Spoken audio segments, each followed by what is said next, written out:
নমস্কার বন্ধুরা, আশা করছি সকলেই ভালো আছেন। সিম্পল স্টিচিং উইথ নিরু চ্যানেলে একটি নতুন ভিডিওতে স্বাগত জানাই। আজকে আমি এই সুন্দর বউটির কাটিং এবং সেলাই দুটি আপনাদের সঙ্গে শেয়ার করব। কিভাবে একদম সহজ পদ্ধতিতে আপনারা এই বউটি তৈরি করবেন সেটি আমি আজকে দেখাবো। আমার চ্যানেলে নতুন হয়ে থাকলে প্লিজ চ্যানেলটিকে সাবস্ক্রাইব করে দিয়ে পাশে থাকা বেল আইকনটি প্রেস করে দিবেন, যাতে আমি নতুন ভিডিও আপলোড করার সাথে সাথে আপনার কাছে নোটিফিকেশন পৌঁছে যায়। যারা ফেসবুক পেজ থেকে দেখছেন পেজটিকে ফলো করে রাখবেন। কাটিংয়ে চলে আসলাম। দেখুন এখানে আমার কিন্তু টুকরো কাপড় আছে। ব্লাউজ থেকে বেঁচে গিয়ে যে টুকরো কাপড়টি আছে সেই টুকরো কাপড়টা নিয়েছি। এ পাশে নিয়ে নিলাম আমি 5.5 ইঞ্চি এবং এই দিকেও নিয়ে নিব কিন্তু আমি 5.5 ইঞ্চি। এই বউটা ছোট বড় এটা কাপড়টার উপরে নির্ভর করে। আমার এতটুকুই কাপড় বেঁচেছে, এটি দিয়ে আমি তৈরি করব। 5.5 ইঞ্চি এর লম্বাটা আমি কেটে নিলাম। পাড়টা দেব না, পাড়টা বাদ দিয়ে দিব। ঠিক এইরকম ভাবে কেটে নিলাম। তারপর এটাকে সমান করে নেব। এই দিকটা আছে আমার 8.5 ইঞ্চি, এই পাশে 8.5 ইঞ্চি নিয়ে নিব। 8.5 ইঞ্চি নিয়ে একটা দাগ দিয়ে দিলাম। এবার সোজা করে কেটে নেব।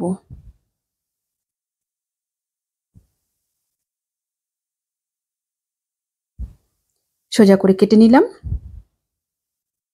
এটা হয়ে গেল। এবার নিয়ে নিচ্ছি ফিতেগুলোর জন্য কেটে। এটার জন্য এই টুকরো কাপড়টা আছে, যতটুকু আছে এটাই আমি করব। এই পাশ থেকে আছে আমার 4 ইঞ্চি মতো, আর এই পাশটাও আমার 4 ইঞ্চির মতোই আছে। সমান করে নিয়ে নিব 4 ইঞ্চি মাঝখান থেকে।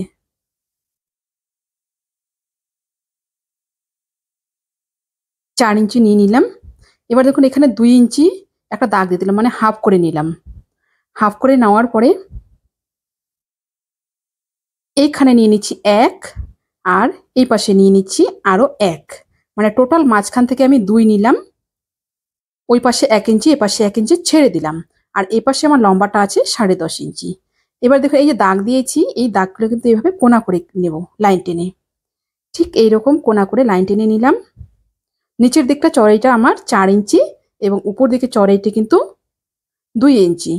চড়াইটা কিন্তু এক পাশ থেকে কেটে বাদ দিলে হবে না, দু পাশ থেকে কেটে বাদ দিতে হবে। এক পাশ থেকে কেটে বাদ দিলে কিন্তু নিচের ফিতেটা ঘুরে যাবে, ভালো হবে না।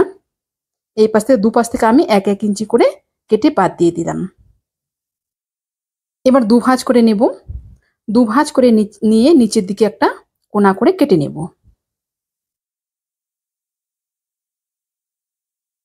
ঠিক এইরকম কোনা করে আমি কেটে নিলাম।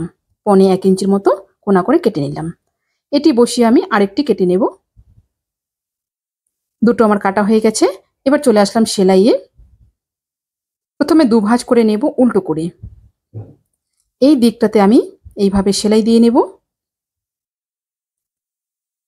ঠিক এইরকম ভাবে এত দূর পর্যন্ত সেলাইটা নিয়ে নিলাম। সেলাইটা নেওয়ার পরে এখানে কিন্তু আমি 1 ইঞ্চির মতো জায়গা ছেড়ে দিয়ে নিচের দিকটা সেলাই করব। এটা আমি দাগ দিয়ে একটু দেখিয়ে দিচ্ছি। ঠিক এত দূর আমি সেলাই করলাম, এত দূর আমি ফাঁকা রাখবো, সেলাই করব না এই জায়গাটা।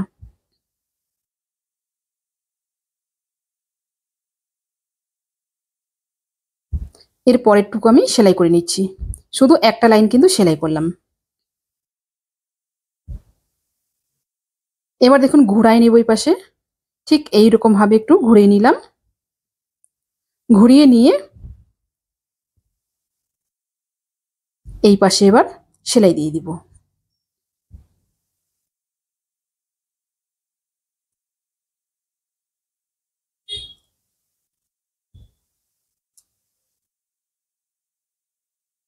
ঠিক একই রকম ভাবে অপর সাইডটাও আমি সেলাই দিয়ে দিব।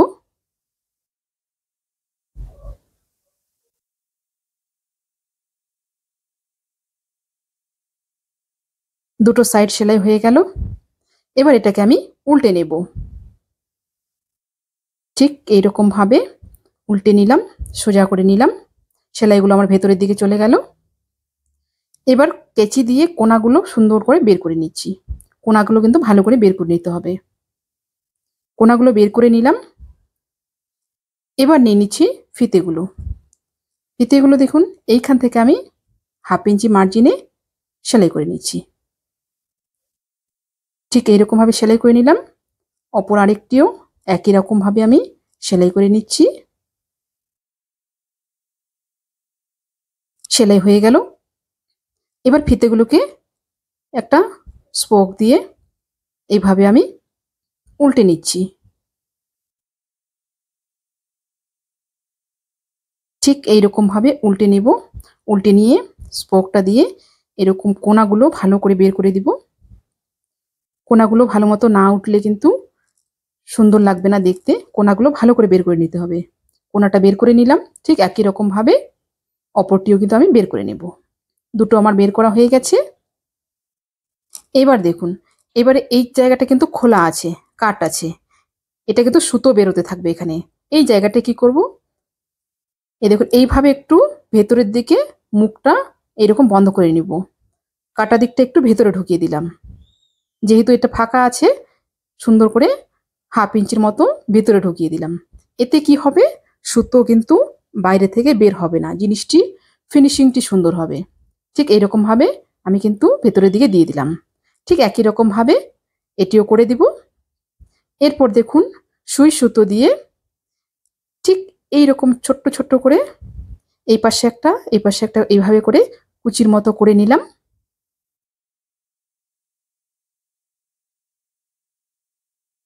কুচির মতো করে নিয়ে ঠিক মাঝখানে এইভাবে হাত দিয়ে চেপে ধরলাম।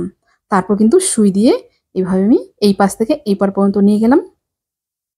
তারপর এইভাবে আমি আটকে দেব। ঠিক এইরকম ভাবে সুন্দর করে আমি সেলাই করে নিচ্ছি এখানে মাঝখানে। এটা কিন্তু একটু টাইট করে দিতে হবে।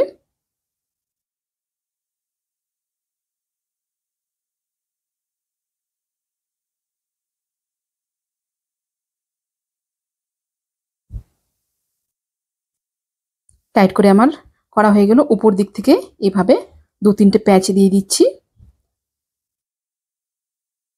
প্যাচ দেওয়ার পরে দেখুন এবার ফিতেগুলো লাগাবো। ফিতেগুলো ঠিক নিচের দিকে এইরকম ভাবে রাখবো, নিচের দিকে একদম যে আমি মাথাটা রেখেছি বন্ধ করে, সেই মাথাটা কিন্তু আমি এখানে জয়েন করে দিব।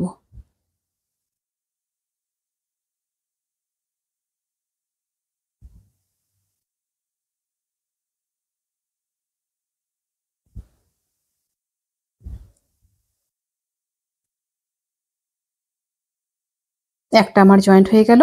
ঠিক একই রকম ভাবে আরেকটি আমি জয়েন করে নিচ্ছি। দেখুন কোণাগুলো কিন্তু যেন একই দিকে থাকে।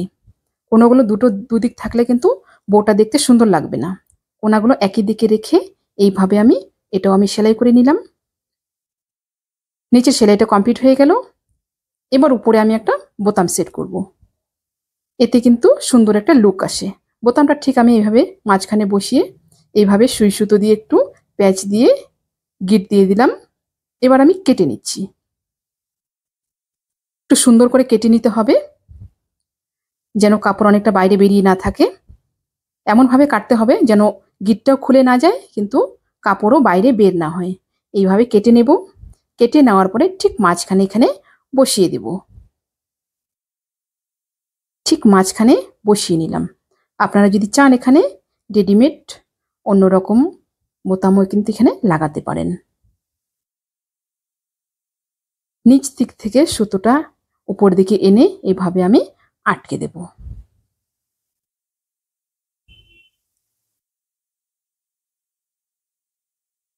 আশা করছি ভিডিওটি আপনাদের সকলে ভালো লেগেছে। ভিডিওটি ভালো লাগলে অবশ্যই লাইক, কমেন্ট এবং শেয়ার করবেন। নতুন নতুন ভিডিও পেতে চ্যানেলটিকে সাবস্ক্রাইব করে রাখবেন। যারা ফেসবুক পেজ থেকে দেখছেন পেজটিকে ফলো করে রাখবেন। বউ আমার রেডি হয়ে গেছে। বউটা ঠিক ব্লাউজের এই জায়গায় বসবে। খুব সুন্দর একটা লুক আসবে।